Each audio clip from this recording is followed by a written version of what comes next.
चलो, good morning बच्चों, कैसे हो? मैं आपका सिस्टर है। बहुत सारे बच्चों ने सवाल पूछा सर, बैच कब से स्टार्ट होने वाली है। तो मैं आपको कुछ इंपॉर्टेंट चीज़ें बताना चाहता हूँ कि इस बैच में क्या होने वाला है। तो सबसे पहले फर्स्ट बच्चों, इस बैच में अपन क्या क्या पढ़ने वाले हैं। तो सबसे पहले फर्स्ट, मैं आपको इस बैच में मतलब जो अपनी ये बैच अभी फास्ट ट्रैक बैच जो होगी एंड प्लस डिटेल बैच भी होगी। ऐसा नहीं कि फास्ट ट्रैक मतलब पूरा फास्ट में कवर किया जाएगा, तो एकदम डिटेल में बैच की जाएगी। तो इसमें क्या क्या कौन सी चीज़ें कवर की जाएगी। तो सबसे पहले फर्स्ट, आपका इसी आईपीएल मैं पूरा सिलेबस आपको 100% कवर करके दूंगा। ठीक है, ये पहला पॉइंट है। दूसरा पॉइंट बच्चों याद रखना, आपके बहुत सारे बच्चों के डाउट्स होते हैं कि सर हमारे नोट्स क्या बना के दोगे। यस, क्लास में मैं नोट्स भी बना के दूंगा, ताकि एग्जाम में जो आपकी नोट्स है 300-400 पेजेस की, वो रिवाइज करना बहुत डिफिकल्ट टास्क है। तो मैंने उसके लिए वो भी करके दिया है। तीसरा बच्चों सबसे इंपॉर्टेंट है आपके लिए, मैंने हर चैप्टर वाइज अपन क्वेश्चन बैंक सॉल्व करेंगे। जो प्रीवियस ईयर के क्वेश्चन है वो अपन सब सॉल्व करेंगे क्लास में, और आपकी आंसर राइटिंग प्रैक्टिस भी इसमें हो जाएगी। ठीक है, तो ये चार चीज़ें मैं इस सिलेबस में कवर करना चाहता हूँ। और ये फर्स्ट लेक्चर है, फर्स्ट लेक्चर लेके लास्ट लेक्चर तक आप प्लीज़ इस लेक्चर्स को देखिए, क्योंकि मैं गारंटी दे रहा हूँ इस लेक्चर की कि आप पास हो जाओगे। इस लेक्चर की सीरीज का नाम ही मैंने रखा है गारंटी सीरीज। मतलब ये जो देखेगा सीरीज, गारंटी मार्क्स उसको आने वाले एग्जामिशन तो कंफर्म ही है। तो इसलिए मैंने इस सीरीज का नाम दिया गारंटी सीरीज। तो आज श्री गणेशा करते हैं इस बैच का, क्योंकि आपको पता है ऑलरेडी आज गणपति जयंती है, मतलब बहुत सारे लोग उसमें बिजी होंगे। और जब भी आपको टाइम मिलेगा तो आप लोग ये वीडियो देखना, आपके दोस्तों के साथ शेयर करना, ये फ्री ऑफ कॉस्ट है मेरी तरफ से। तो अपन शुरुआत करते हैं। और जिन लोगों को पता नहीं है कि मेरा क्वालिफिकेशन, मैं उनको बताना चाहती हूँ सब्जेक्ट में क्यों पढ़ाना चाहता हूँ। क्योंकि इस सब्जेक्ट में ना बहुत बार फाइनेंस का एंगल बहुत है, मतलब जैसे फॉर एग्जाम्पल आप देखो फेमा का बहुत है इसके। तो इसलिए फाइनेंस का एंगल फेमा की वजह वजह से होने की वजह से इसमें मेरा जो क्वालिफिकेशन है BBA finance and MBA finance, ये यहाँ पे बहुत यूज होगा। प्लस मैं एक बीइंग अ कंपनी सेक्रेटरी होने की वजह से मेरे पास एलएलबी भी है। तो अपन जो कोर्ट में प्रोसेस होती है ना इस चैप्टर में, वो भी बहुत डिटेल में अच्छे से पढ़ाऊंगा। और सबसे बड़ी बात, एक टीचर जो होता है वो होता है सेट, मतलब मैं स्टेट एलिजिबिलिटी टेस्ट। मैं एक प्रोफेसर भी हूँ, तो मैंने ये भी क्लियर किया। तो ये पूरा क्वालिफिकेशन मैं आपके लिए यूज़ करूँगा, बहुत अच्छे से नोट्स और बहुत अच्छे से सीरीज मैं आपके लिए लेके आऊँगा। तो अपन स्टेप बाय स्टेप शुरुआत करते हैं बच्चों। देखिए, अभी जो जो चैप्टर मैं आपको बताऊँ ना, ये पहले करके ही जाने का बच्चों। मैं वैसे ही चैप्टर्स लेने वाला हूँ जो सबसे फर्स्ट प्रायोरिटी में होनी चाहिए। आप जैसे लोग क्या करते हैं पता है, बड़े बड़े चैप्टर्स पे पहले फोकस करते हैं, मतलब फेमा बीमा। अरे भाई साहब, पहले इस चैप्टर को देखिए, ये कम से कम 10 मार्क आपको देके जाएगा चैप्टर। ये बच्चे इसको भूल जाते हैं। सी, अगर पहले क्या करने का एग्जाम में अपने 5-5, 10-10 मार्क को पहले कंफर्म कीजिए। जब आपके 5-10 मार्क कंफर्म होते जाएंगे, देन उसके बाद बच्चों आप बड़े बड़े चैप्टर्स पे फोकस कीजिए।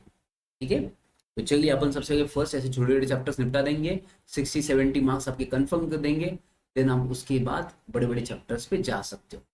ठीक है, चलिए बच्चों, तो अपन स्टार्ट करते हैं फर्स्ट चैप्टर से गणेशा करते हैं। अब देखिए बच्चों, कंज्यूमर प्रोटेक्शन एक्ट 2019, ये बहुत इंपॉर्टेंट एक्ट है बच्चों। और ये मैं आज चैप्टर का वेटेज देना चाहता हूँ, 10 मार्क के लिए चैप्टर का मैं वेटेज देना चाहता हूँ। क्योंकि एग्जाम के पॉइंट ऑफ व्यू से ये आने के चांसेस हमेशा होते हैं, और बच्चे इसमें बहुत कंफ्यूज करते हैं। इसमें केस लॉ आता है और बच्चे आंसर ही नहीं लिख पाते, आंसर राइटिंग। तो अभी केस लॉ का आंसर राइटिंग कैसे लिखना है वो भी मैं बता दूंगा। सबसे पहले फर्स्ट देखिए, मैंने एकदम सिस्टमैटिक नोट्स बनाए इसके, और सेम नोट्स मैं आपको जिगल के एंड कंपनी लॉ के भी देने वाला हूँ। ठीक है, तो आज अपन सिर्फ इसे अभी पढ़ेंगे, फिर जिगल का भी मैं आपको दूंगा नोट्स, एंड कंपनी लॉ का भी नोट्स मैं आपको दे दूंगा। तो सबसे पहले फर्स्ट बच्चे जानते हैं कि इसका ऑब्जेक्ट क्या है। से याद रखना, कोई भी एक्ट क्यों पास किया जाता है उसका पहले ऑब्जेक्ट जानना बहुत इंपॉर्टेंट है। बच्चे सिर्फ पढ़ते रहते हैं कि ये एक्ट पढ़ो वो एक्ट पढ़ो। भाई साहब, उसका फायदा क्या है, उसका ऑब्जेक्ट क्या है, वो क्यों पास किया गया है, वो पहले देखिए। जैसे यहाँ पे इसका मेन ऑब्जेक्ट क्या है बच्चों, अपना जो कंज्यूमर वो क्या होना चाहिए, अकाउंटेबल होना चाहिए। ठीक है, मतलब यार ना जो अपना जो कंज्यूमर है, उसका अगर कोई जाके कहीं डिफॉल्ट हो जाता है, या कोई गुड्स जो होता है डिफेक्टिव हो जाता है, सर्विसेज डिफेक्टिव हो जाती है, डिफिशियंसी हो जाती है, तो उस केस में जो प्रोड्यूसर एंड सप्लायर होते हैं ना, वो अकाउंटेबल होना चाहिए। किसके वर्ड्स, कंज्यूमर के टूवर्ड्स। तो याद रखना, इसका मेन इंटेंशन क्या है बच्चों, मैं आपको सिंपल चीज बताता हूँ। इसका मेन इंटेंशन ये है बच्चों कि मार्केट में फॉर एग्जाम्पल कोई भी अगर प्रोड्यूसर है, तो नहीं बच्चों, जो प्रोड्यूसर है, ठीक है, वो गुड्स किसको बेचता है बच्चों, वो गुड्स किसको बेचता है, वो कंज्यूमर को गुड्स बेचता है। तो ये जो प्रोड्यूसर जो कंज्यूमर को गुड्स बेचता है, तो अपन ने क्या पढ़ा है कि इसमें ये अकाउंटेबल होना चाहिए। अकाउंटेबल मतलब, एग्जाम्पल, आपका कंज्यूमर दो चीजें परचेस कर सकता है, एक तो गुड्स और एक तो सर्विसेज आपसे ले सकता है भाई साहब, ये सुनो। अगर गुड्स में डिफेक्ट निकला, गुड्स में क्या होता है बच्चों, डिफेक्ट्स होता है। एंड सर्विसेज में क्या होता है बच्चों, सर्विसेज में डिफिशियंसी होती है। क्या होती है बच्चों, डिफिशियंसी होती है। तो जब ये दोनों चीजें यहाँ पे हो जाएंगी, तो इस केस में आपका प्रोड्यूसर क्या बन जाएगा बच्चों, अकाउंटेबल बन जाएगा। अकाउंटेबल मतलब रिस्पॉन्सिबल बन जाएगा। क्या बन जाएगा बच्चों, अकाउंटेबल मतलब रिस्पॉन्सिबल, सीधी सी बात है। तो अगर याद रखना, अगर कंज्यूमर प्रोटेक्शन एक्ट में कोई क्वेश्चन बनता है बच्चों, क्या कोई क्वेश्चन बनता है, तो इंट्रोडक्शन जब आप स्टार्ट करो ना, कोई भी क्वेश्चन जब बनता है, जब इंट्रोडक्शन आप स्टार्ट करो ना, एकदम सिस्टमेटिकली लिखो। बाकी इंडिया में जितने भी सीएस बच्चे ना, सारा अपना आंसर सबसे हटके होना चाहिए। तो आपका आंसर सबसे हटके कैसे होगा, डायग्राम निकाल दीजिए ना इंट्रोडक्शन में। मस्त, मैंने कैसे डायग्राम निकाला इंट्रोडक्शन में। यस सुनो, आपको कंज्यूमर प्रोटेक्शन एक्ट में क्वेश्चन पूछा है, तो आपका इंट्रोडक्शन ऐसा होना चाहिए मस्त। थोड़ा सा डायग्राम लिखिए। प्रोड्यूसर होता है, कंज्यूमर होता है भाई साहब। कंज्यूमर को क्या लेता है, गुड्स एंड सर्विसेज लेता है। गुड्स में क्या होता है, डिफेक्ट। सर्विसेज में क्या होता है, डिफिशियंसी। अगर ये इन दोनों में ये डिफेक्ट है, डिफिशियंसी होता है, तो उस केस में प्रोड्यूसर क्या होता है, अकाउंटेबल या रिस्पॉन्सिबल होता है। सीधी सी बात, इंट्रोडक्शन थोड़ा सा एक्सप्लेन कीजिए। और इधर आपका ए आ जाएगा इंट्रोडक्शन, यस और नो। उसमें आपका पहला पॉइंट आएगा ऑब्जेक्ट क्या है इसका, यस और नो। तो आपका बेसिकली यहाँ पे आपने क्या कर दिया, ऑब्जेक्ट को एक्सप्लेन कर दिया बहुत अच्छे से। तो ये आपका पहला पॉइंट है। तो ऐसे नोट्स में अपने रेडी होने चाहिए। आप कंज्यूमर प्रोटेक्शन आपको वापस पढ़ने की जरूरत नहीं पड़ेगी, गारंटी देता हूँ मैं, इस बैच का नाम ही गारंटी है। एक बार अगर आप मेरे साथ ये चैप्टर कर दो यहाँ, कहीं पे देखने की जरूरत नहीं आपको इस चैप्टर में वापस। ठीक है बच्चों। तो पहला ऑब्जेक्ट अपने बहुत अच्छे से कर लिया। अब आते हैं नेक्स्ट पॉइंट के ऊपर बच्चों। देखिए, मैंने बोला था अनफेयर प्रैक्टिस, मतलब यहाँ पे अपन अगर आगे पढ़ेंगे इसके लिए डिटेल में अनफेयर प्रैक्टिस के। अब बताइए बच्चों केस लॉ। अब एक केस लॉ में क्या था, एक केस थी एमजीएफ वर्सेस आफ्ताब सिंह। इसमें क्या कहा था कि सुप्रीम कोर्ट ने बोला कि भाई साहब consumer protection act is enacted for better protection of the consumer. तो कंज्यूमर प्रोटेक्शन एक्ट किसके लिए पास किया था बच्चों, कंज्यूमर का जो बेटर मतलब कंज्यूमर को अच्छा प्रोटेक्शन मिले, ये पास किया था। ये कौन से केस में बताया था, आफ्ताब सिंह, एमजीएफ वर्सेस आफ्ताब सिंह। तो आपने इंट्रोडक्शन में क्या लिखा था बच्चों, आपने देखिए यहाँ पे इधर अपना, आपने यहाँ पे इंट्रोडक्शन में बहुत अच्छे से एक्सप्लेन किया बच्चों कि ये आपने डायग्राम निकाल दिया। ठीक है। अगर इन केस अगर आपको ज्यादा मार्क्स चाहिए तो बच्चों ज्यादा याद करना पड़ेगा आपको, यस और नो। तो आप क्या कीजिए ना, अब ये केस लॉ अपने पास एडिशनल पॉइंट है कि आपने केस पढ़ा एमजीएफ वर्सेस आफ्ताब सिंह, तो इस केस को डालेंगे कहाँ पे। देखिए बच्चों, आपने इंट्रोडक्शन किया, अभी जो भी क्वेश्चन आएगा ये इंट्रोडक्शन फिक्स रहेगा कंज्यूमर प्रोटेक्शन एक्ट पे। और यहाँ पे आपका जो for example next B point क्या आना चाहिए, यहाँ पे आना चाहिए फैक्ट्स। मतलब जो क्वेश्चन में पूछा है उसकी फैक्ट्स लिखिए। ठीक है, जो भी क्वेश्चन होगा। सी में आपका आएगा कंक्लूजन। अब कंक्लूजन में बच्चों आपने क्या लिखना चाहिए पता है, कंक्लूजन में आप लिखिए एमजीएफ वर्सेस आफ्ताब सिंह। इस केस को डाल दीजिए यहाँ पे। तो यहाँ पर लिखिए कि कंज्यूमर प्रोटेक्शन इसलिए पास किया गया है कि किसके प्रोटेक्शन के लिए, प्रोटेक्शन ऑफ कंज्यूमर। अब मुझे बताइए, ऐसा आंसर लिखने के बाद कौन सा इंसान आपको डिनाई कर देगा। बहुत सारे बच्चे मुझे कहते हैं कि सर हमें मार्क्स नहीं आते। कैसे नहीं आएंगे मार्क्स तुमको, तुम्हारे आंसर ऐसे होते हैं क्या। मैंने जब ऐसे आंसर्स लिखे तब जाके मैं 70 76 में आए। पूरा चैप्टर कवर कर दिया आपने। पहले कभी भी आपके घर पे मेहमान आते तो आप सीधा क्या खाना खिलाते हो क्या, पहले पानी पिलाते हो, फिर ब्रेकफास्ट होता है, फिर खाना होता है। यहाँ पे आप क्या करते हो पता, आंसर्स में एग्जाम में सीधा खाने पे आ जाते हो। भाई साहब पहले इज्जत तो उस क्वेश्चन को, टू द पॉइंट लिखिए। पहला इंट्रोडक्शन ऑब्जेक्ट मस्त लिखा आपने, केस दे दिया इंट्रोडक्शन में ऑब्जेक्ट क्या है। बी में आपने जो क्वेश्चन पूछा उसका आंसर दिया। सी में लो और केस लॉ के थ्रू बता देते हो कि कंज्यूमर प्रोटेक्शन एक्ट क्या है, पूरा कंप्लीट आंसर। जब जब आप ऐसे पॉइंट्स लिखते हो ना केस लॉ, उसके हमेशा अंडरलाइन करते चाहिए, ताकि एग्जामिनर को बहुत ईजी होता है फाइंड आउट करना। ऐसा लिख के देखिए, फिर मैं बताऊंगा आपको कैसे फेल होते हैं। चलिए, हो गया। अब बच्चों ये जो है ना, ये डेफिनेशन, ये मतलब मैं कहता हूँ कि इसको चाट जाइए, खा जाइए, पी जाइए, या कुछ भी कीजिए, ये एग्जाम में 100% आता है। क्यों 100% आता है, क्योंकि ये डेफिनेशन के ऊपर हमेशा केस आती है। सबसे पहले फर्स्ट बहुत अच्छे से करना है, ये आपको डेफिनेशन नहीं पूछेंगे लिखने के लिए, इसका मीनिंग के बेसिस पे केस आती है। अब देखो बच्चों यहाँ पे क्या लिखा, अगर कोई भी इंसान गुड्स परचेस करता है, इसके लिए पैसे के लिए। ठीक है, याद रखना ये वर्ड बहुत इंपॉर्टेंट है बच्चे, इस पे केस आती है। इसके लिए कोई भी गुड्स आप परचेस करते हो, कौन से बेसिस के लिए, कंसिडरेशन मतलब पैसे के लिए, यस और no. Which has been paid मतलब आपने पैसा पे कर दिया है, या आपने प्रॉमिस किया कि मैं पैसा दूंगा, या पार्टली प्रॉमिस किया कि आपने पैसा दिया। अगर आप इंस्टॉलमेंट में पैसा देना चाहते हो, या any user of such goods other than the person who buys a good for consideration uses such good with the permission of such person.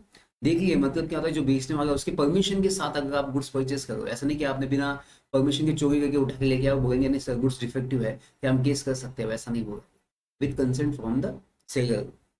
But does not include, देखो हाईलाइट किया मैंने, नोट्स में कितना बेहतरीन नोट्स बनाया है, आपके notes में मैंने पूरा हाईलाइट करके दिया। But does not include a person who buys the good for resale. इसका क्लियर क्लियर मतलब क्या होता है बच्चों, याद रखना कंज्यूमर इस डेफिनेशन का, कि जो भी इंसान गुड्स परचेस करता है, बट किसके लिए बच्चों, किसके लिए परचेस करता है, जस्ट वन सेकेंड।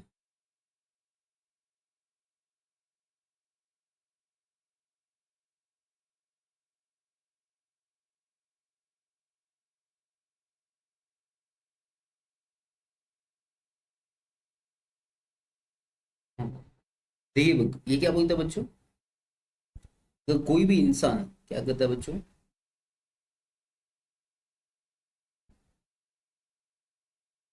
एक मिनट, देखिए बच्चों यहाँ पे क्या क्लियर कट बोला है, यहाँ पे कंज्यूमर की डेफिनेशन क्या दी है बच्चों ने, कंज्यूमर की डेफिनेशन ये दी है कि कोई भी इंसान अगर गुड्स परचेस करता है, क्या परचेस करता है बच्चों, गुड्स परचेस करता है, बट किसके लिए बच्चों, यहाँ पे आता है ना सेल्फ, सेल्फ यूज के लिए, सेल्फ यूज के लिए मतलब सर किसी को भी रीसेल करना नहीं चाहिए, किसी को भी क्या करना नहीं चाहिए, रीसेल नहीं करना चाहिए। जैसे ये पेन मैंने परचेस किया खुद के लिए, ये पेन मैंने किसके लिए परचेस किया बच्चों, खुद के लिए मैंने ये पेन परचेस किया। तो इस केस में बच्चों याद रखना, इस केस में जो आपने पेन परचेस किया है वो सिर्फ खुद की होना चाहिए, किसी और को बेचने के लिए नहीं होना चाहिए। बस ये इसका मीनिंग है, ये अगर आपको समझ आएगा ना बस, एग्जाम में केस हुआ कैसे आती है इमीडिएट बताऊंगा मैं आपको, टेंशन मत लीजिए। ठीक है, यहाँ पे आपको समझा। अब आते सेकंड डेफिनेशन क्या कहता है सर्विसेज के बाद, सेम ये पूरा वैसे ही आएगा, part payment partly payment, but यहाँ पे सेम स्टेटमेंट है, क्या बोला, but does not include a person who service for commercial purpose, commercial मतलब किसी और को बेचने के लिए नहीं होना चाहिए। जैसे फॉर एग्जाम्पल मैंने टीचिंग सर्विसेज है, अब मैं आपको इसका एग्जाम्पल बताता हूँ, ठीक है। अब ये मैं हूँ, मैं कौन हूँ बच्चों, मैं हूँ आपका टीचर, मैं कौन हूँ, टीचर। टीचर अपने स्टूडेंट को क्या करता है, पढ़ाता है, अपने टीचर को पढ़ाता है, तो इसे क्या कहेंगे अपन, सर्विसेज कहेंगे, क्या कहेंगे बच्चों, इसे अपन सर्विसेज कहेंगे। तो एक टीचर अगर अपने बच्चों को पढ़ाता है तो इसे सर्विसेज कहेंगे। तो मैं अगर कहीं जाके स्टूडेंट को अपने सर्विसेज में कुछ डिफिशियंसी होता है, अपने सर्विसेज में कुछ कम ज्यादा होता है, तो बच्चे मेरे ऊपर केस कर सकते हैं, बिकॉज बच्चे मेरे लिए कंज्यूमर बन गए as per the consumer protection act. But याद रखना, अगर इस बच्चे ने मेरे जो लेक्चर्स थे वो किसी और स्टूडेंट को भेज दिए, ठीक है, किसी और स्टूडेंट को रिकॉर्डेड लेक्चर्स भेज दिया, अक्षय के लेक्चर से आप ले लीजिए, तो ये जो इस इंसान ने, स्टूडेंट ने किसी और को बेचे ना, तो ये कंज्यूमर नहीं बन जाएगा, क्योंकि इसने इसको क्या कर दिया, रीसेल कर दिया, मतलब कमर्शियल बेसिस पे स्टार्ट कर दिया, तो he will not treated as a consumer. Yes और नो बच्चों, तो ये आपको बेसिक डिफरेंस पता होना चाहिए। चलो आपको मैं केस लॉ पे लेके जाता हूँ, बहुत सारे बच्चे बोलेंगे सर एक केस लॉ बताइए, मस्त, ये सबको समझा डिफरेंस। तो अभी देखिए, गुड्स एंड सर्विसेज जो भी खुद के लिए यूज करेगा वही कंज्यूमर माना जाएगा, बट अपने भी यहाँ पे किसी और को देगा उसे कंज्यूमर नहीं माना जाएगा।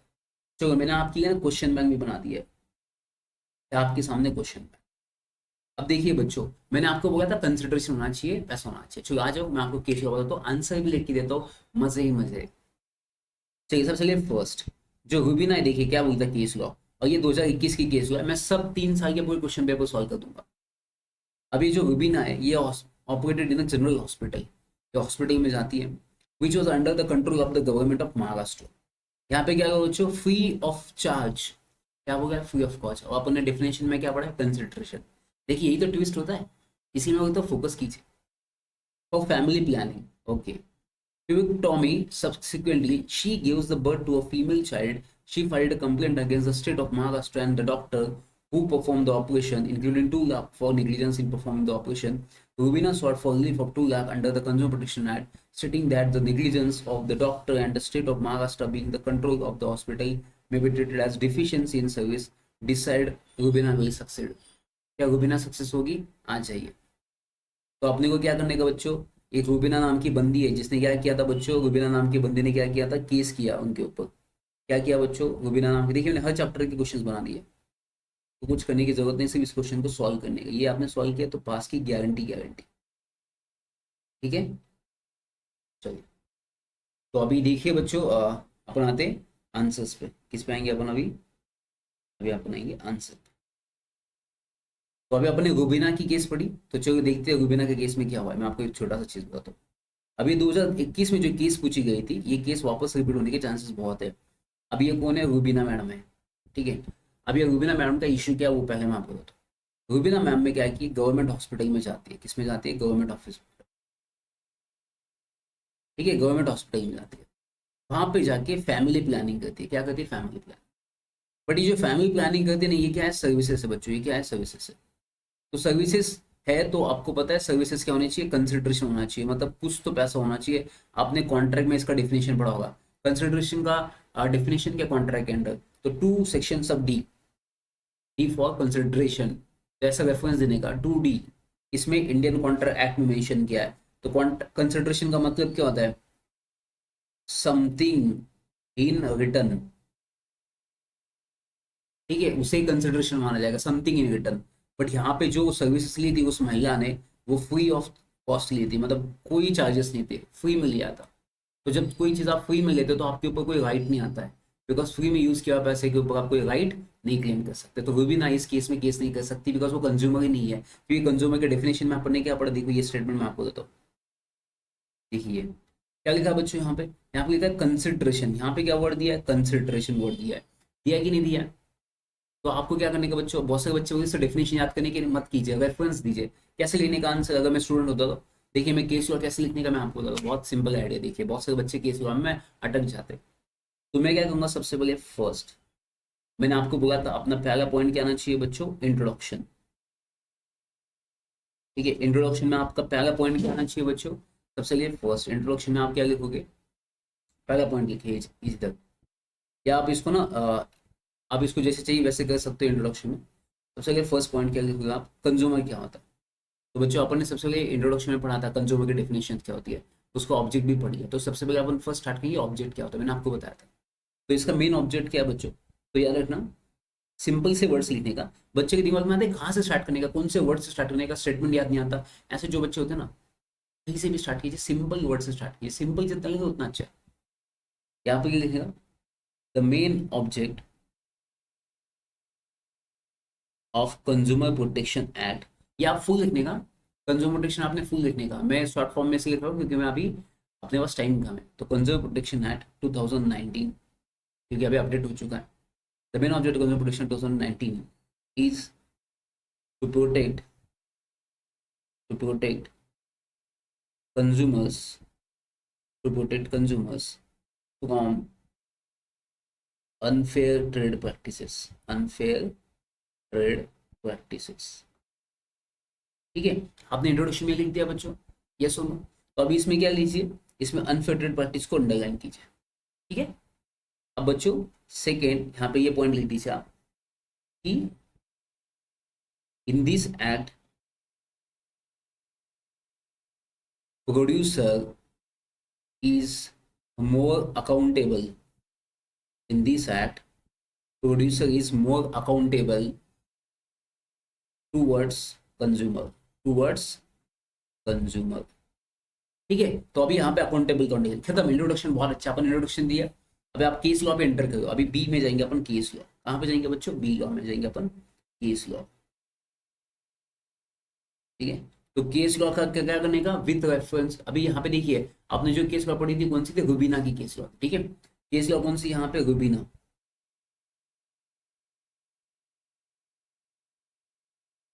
अब रुबीना का केस लॉ में आप क्या बताओगे? सबसे पहले फर्स्ट, तो सबसे पहले फर्स्ट देने का क्या बताने का पता है? कंक्लूजन बताने का। कंक्लूजन मतलब क्या? इन दिस केस, ये ऐसे ही लिखने का बच्चों, आपको अगर अच्छा marks. In this case Rubina is not considered, is not considered as a consumer, as a consumer। अब यहाँ पे लिखिए बिकॉज ऑफ, सबसे पहले फर्स्ट, क्यों? सबसे पहले first, such service is without consideration,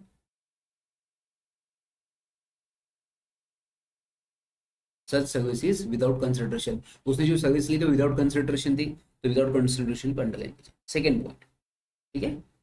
अब सेकेंड है एज पर द डेफिनेशन। अगर आपको डेफिनेशन याद नहीं है तो कोई टेंशन नहीं है। तो as per the definition, as per मतलब जो लिखा है एक्ट में, तो क्या लिखने का? As per definition of consumer in case of service, क्योंकि सर्विस का है इसलिए स्पेसिफाई कीजिए, in case of service without consideration, without consideration is not consumer. मैं फास्ट में लिख रहा हूँ ताकि अपने पास टाइम कम है। तो such service is without consideration, तो सबसे सेकंड पॉइंट आएगा as per definition of consumer in case of service include in case of service without consideration is not a consumer, is not a consumer. तो ये आपने reason उसको justify किया कि इस केस में क्या क्या दिक्कत है। ठीक है, अब उसके बाद क्या आने का बच्चों, अब आपने यहाँ पे एक्सप्लेन कर दिया कि ये विदाउट कंसिडरेशन है सबसे पहले। उसके बाद में डी आते, तो डी में क्या लिखेंगे आप, डी मतलब ये सी वाला पॉइंट, उसमें लिखोगे आप कंक्लूजन। क्या लिखोगे बच्चों, कंक्लूजन। ठीक है, सो क्या लिखा, in the above case, in the above case Rubina is not able to succeed, क्योंकि अपन ने क्या लिखा था वहां पे, क्योंकि उसने पूछा था क्या रुबीना सक्सीड हो पाएगी क्या इस क्लेम करने के लिए। तो Rubina is not able to succeed, तो आप इसको बोल सकते हैं कि रुबीना क्या कर सकती है, एबल नहीं हो सकती है, क्योंकि वो क्लेम ही नहीं कर सकती, क्योंकि भाई साहब उसने फ्री ऑफ कॉस्ट में सर्विसेज दी है। या आप इसको ऐसे भी बोल सकते हैं, not able to process the claim